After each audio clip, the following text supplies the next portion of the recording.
গেছে। তো এই গুরু পূর্ণিমা তিথি উপলক্ষে আজকে আমাদের পশ্চিম ত্রিপুরা জেলা তথ্য সংস্কৃতি দপ্তর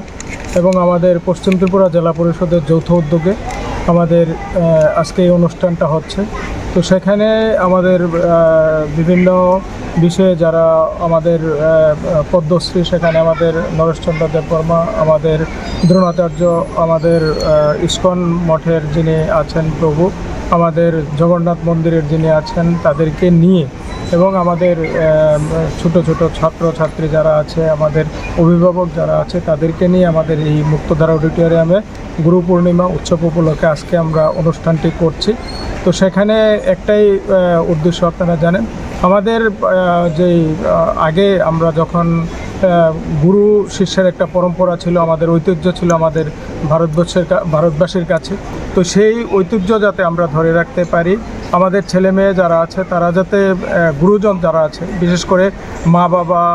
শিক্ষক শিক্ষিকা বা যাদের কাছ থেকেই আমাদের ছেলে মেয়েরা বা আমরা কিছু শিখি, তাদেরকে যাতে আমরা গুরুরূপে সম্মান করি, আমরা যাতে তাদেরকে শ্রদ্ধা করি, যাতে আমাদের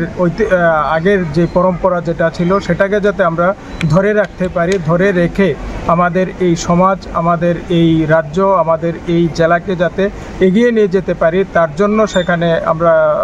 চেষ্টা করছি। তো আমার বিশ্বাস এই ধরনের অনুষ্ঠানে আমাদের যারা ছেলেমেয়েরা আছে তারা আমাদের পুরনো যে ভারত ছিল, আমাদের যে গুরু শিষ্যের পরম্পরা, আমাদের যে ঐতিহ্য যেগুলি ছিল সেইগুলি সম্পর্কে তারা আরও বিস্তারিত জানবে এবং বুঝবে, এবং আমাদের যে পরম্পরা ঐতিহ্য যেটা আছে, আমাদের যারা গুরুজনেরা আছে তাদেরকে সেখানে সম্মান জানানো, তাদের দেখানো পথে আমাদের চলা, সেটা আরও বেশি করে তারা করবে এবং আমাদের দেশকে এগিয়ে নিয়ে যাবে।